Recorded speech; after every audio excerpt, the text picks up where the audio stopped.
build India as a thriving economy, all that you are a doing beacon of to build democracy, India and a as a symbol of hope to the world.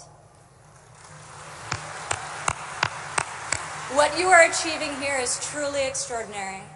From your childhood selling tea to your election as India's Prime Minister, you've proven that transformational change is possible.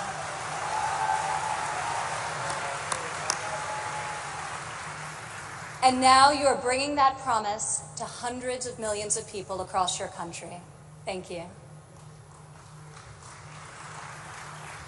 To the people of India, I want to congratulate you as you celebrate the 70th anniversary of your independence. You are celebrating it as the world's largest democracies and one of the fastest growing economies on earth.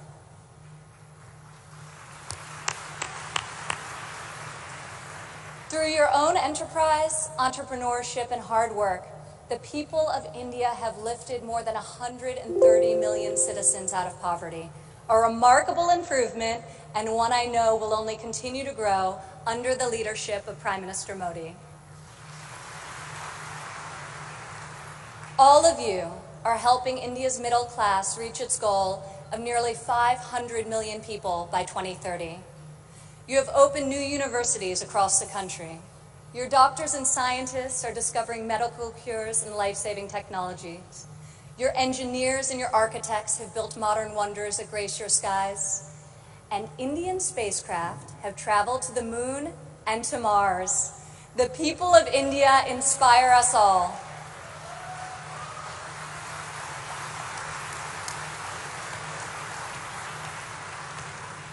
This is the first time India has hosted the Global Entrepreneurship Summit. It is a symbol of the strength and friendship between our two people and the growing economic and security partnership between our two nations. As President Trump said earlier this year, India has a true friend in the White House.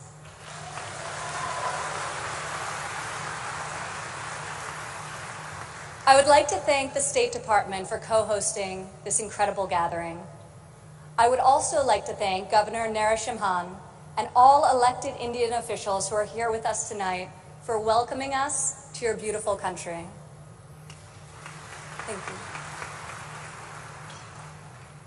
It's incredible to be in this ancient city brimming with transformative technology. Now, your tech centers may even outshine your world-famous biryani. Maybe. CEOs like Microsoft Satya Nadella went to school right here in Hyderabad.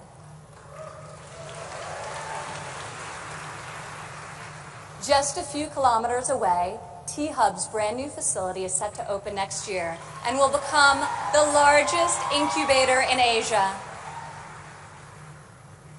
In this city of pearls, the greatest treasure is you, the dreamers, the innovators, entrepreneurs, and leaders who never give up, never abandon your aspirations, and always strive for a better tomorrow. Today, we come together to celebrate what is happening here in India, what is happening in the United States and all over the world. Entrepreneurs are revolutionizing our economies and improving our societies. You are rewriting the rules. You have the inspiration and drive to serve our communities through the projects you start and the businesses you build. You have the grit, the perseverance, and the will to succeed. Each of you started with an idea. You've worked long days and nights to code the next robot, create the next app, find the next cure, and discover the next breakthrough to improve the lives of millions of people. Some may have tried to convince you that the risks are too great, the rewards too small. But you are here today because you are not afraid to fail. You want to own your future. So I want to congratulate you on all that you have already accomplished.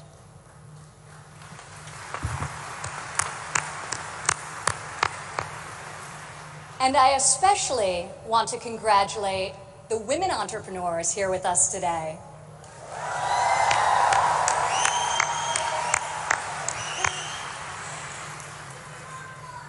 Thank you. This year's summit is focused on a theme that is key to our future: women first, prosperity for all. I'm proud to say that for the first time ever, women make up the majority of the 1,500 entrepreneurs selected to attend this summit. I see all of you out there. Only when women are empowered to thrive will our families, our economies, and our societies reach their fullest potential. As a former entrepreneur, employer, and executive in a male-dominated industry, I've seen firsthand that all too often, women must do more than their male counterparts to prove themselves at work, while also disproportionately caring for their families at home. After my father's election, I saw an opportunity to leave my businesses for the privilege of serving our country and empowering all Americans to succeed. Our administration is advancing policies that enable women to pursue their careers and care for their families, policies that improve workforce development and skills training, and policies that lift government barriers and fuel entrepreneurship so that Americans can turn their dreams into their incredible legacies. In the last decade, women have made remarkable strides in starting new businesses. Globally, between 2014 and 2016, entrepreneurship activity amongst women has increased by 10%. In the United States, within the last decade, the number of women-owned firms has grown by 45%. Even more promising, minority women have started nearly 8 in 10 new woman-owned businesses.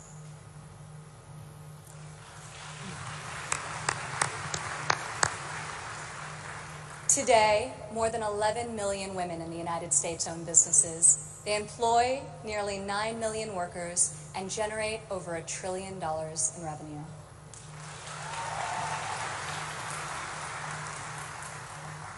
Many women become entrepreneurs and job creators out of necessity.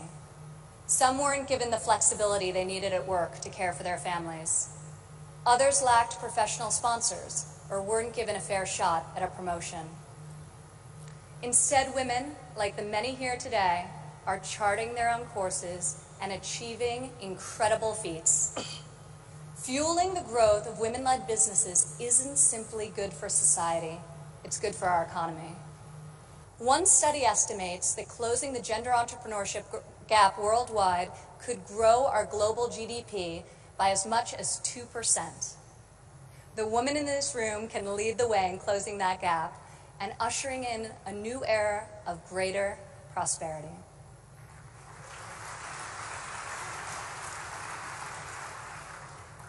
Yet despite the soaring rate of female entrepreneurs, women still face steep obstacles to starting, owning, and growing their businesses.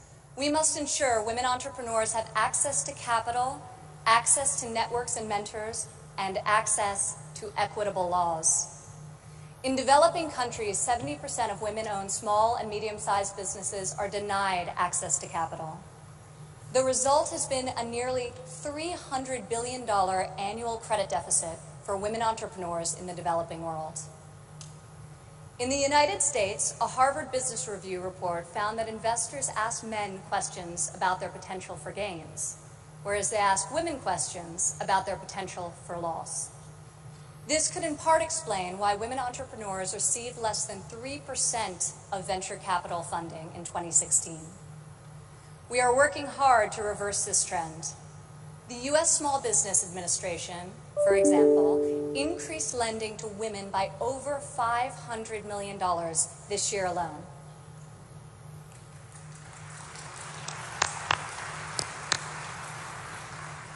When it comes to networks and mentorship, roughly half of women in the United States say they have difficulty finding a mentor.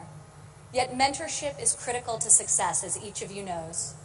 Entrepreneurs need professional guidance to help them start and grow their business. In the United States, we are fostering mentorship through programs such as SCORE, a nationwide initiative where successful men and women coach those who want to become their own CEOs. And when it comes to equitable laws, while many developed and developing countries have made tremendous strides, there is still much work to be done. In some countries, women are not allowed to own property, travel freely, or work without the consent of their husbands. In even more countries, the cultural and family pressure is so great that women do not feel the freedom to work outside of the home. Our administration is striving to promote greater opportunity for women around the world, both through our domestic reforms and our international initiatives. This summer at the G20 conference, the United States was a founding member of a bold new initiative with the World Bank, the Women Entrepreneur Finance Initiative, also known as WEFI.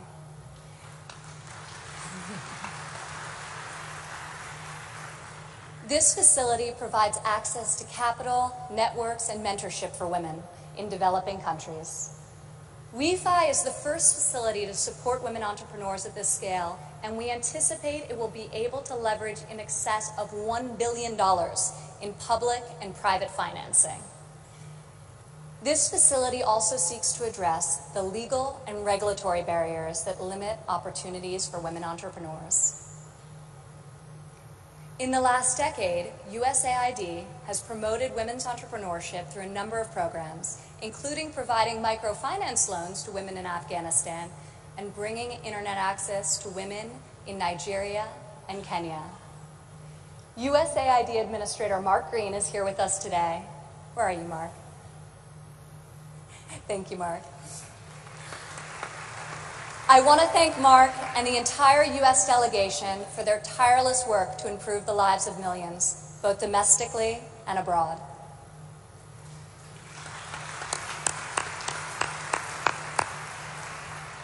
Further, as each and every one of you can attest, this summit is yet another powerful example of a U.S. initiative that connects entrepreneurs around the world with investors who believe in your mission and will champion your success. I want to thank the U.S. business leaders who have traveled all the way to Hyderabad for this inspiring event. I also want to congratulate the more than 350 American entrepreneurs who were selected to be with us here today to represent America's brightest talent.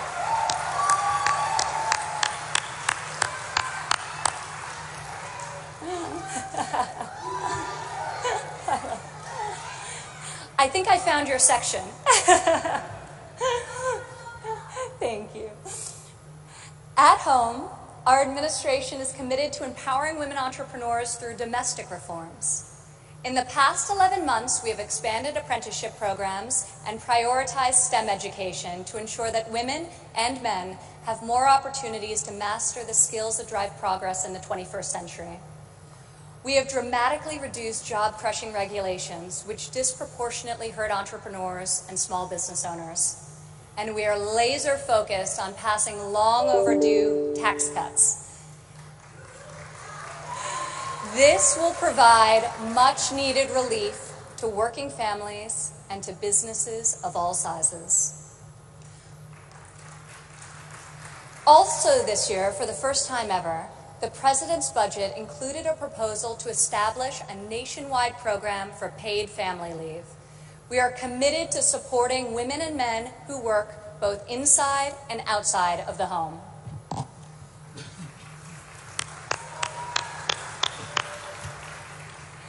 When women work, it creates a unique multiplier effect. Women are more likely than men to hire other women, to give them access to capital, mentorship, and networks. Women are also more likely to reinvest their income back into their families and their communities. Here in India, I want to applaud Prime Minister Modi for his firm belief that the progress of humanity is incomplete without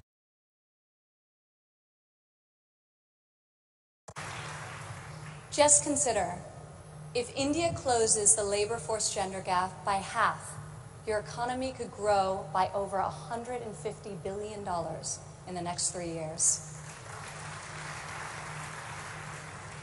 As we kick off this 3-day summit, I encourage everyone here to come together, learn from each other, and find new ways to lift barriers in our society so that women are free to innovate, empowered to succeed, and able to leave our children a brighter future. As we strive for change, we must never forget that the best hope for our future is far greater than any single government policy. The source of our success is found in the spirit, the drive, and the talent of our people. Here with us today from San Francisco is Dara Dotz. Dara spent over a decade working in underserved communities around the world. She witnessed firsthand that many times people need very simple items: a bucket for carrying water, a splint to treat an injury, a part to fix a generator. Dara co-founded Field Ready to provide life-saving supplies through 3D printing. Today, Dara's company responds to disasters all over the world and delivers humanitarian aid with cutting-edge technology. Through her innovative solutions, Dara is saving lives and bringing hope to thousands of communities. Thank you, Dara. Please stand up, Dara.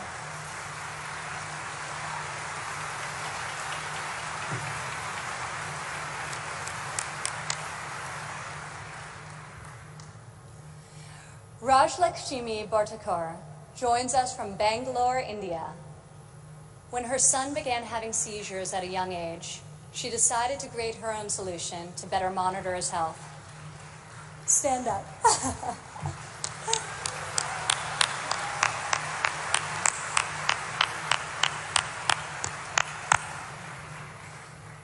She invented a smart glove that predicts, manages, and detects different diseases and disorders using artificial intelligence. Now her company, Terra Blue, aims to make specialty healthcare accessible in even the most remote places in India. Rajlakshmi, your courage and determination is truly remarkable. Congratulations. Thank you.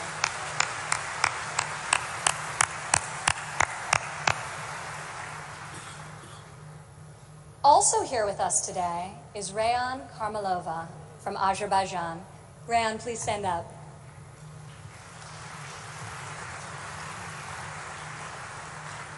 You all won't believe this, but Rayan is just 15 years old. But that has not stopped her from founding a company that harvests energy from rainwater. Rayan has a powerful motto: light up one house at a time. Rayan, each home you light up is illuminating the world. We are inspired by your brilliance and your hard work. Thank you.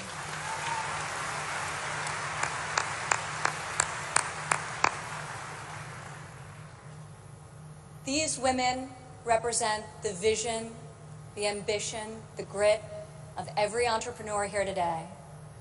You are saving lives, creating jobs, and bringing hope to our communities. You are transforming our societies one business and one customer at a time. You prove to the world that we have the power to rise above the challenges of our day and to pioneer new pathways forward and to leave our mark on this moment in history. Just think about how much better the world would be if all of us, men and women, are empowered to dream big, aim high, and work together towards a more just and prosperous future. A future where mothers and fathers can work hard to build a better life for their families, where boys and girls can go to school, discover their talents, and pursue their ambitions, and where people of all nations can live and work together in dignity and in peace.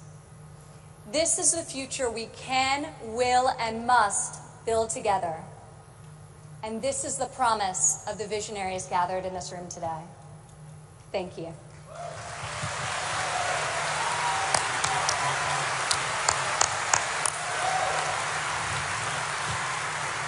Thank you, Ms. Ivanka Trump.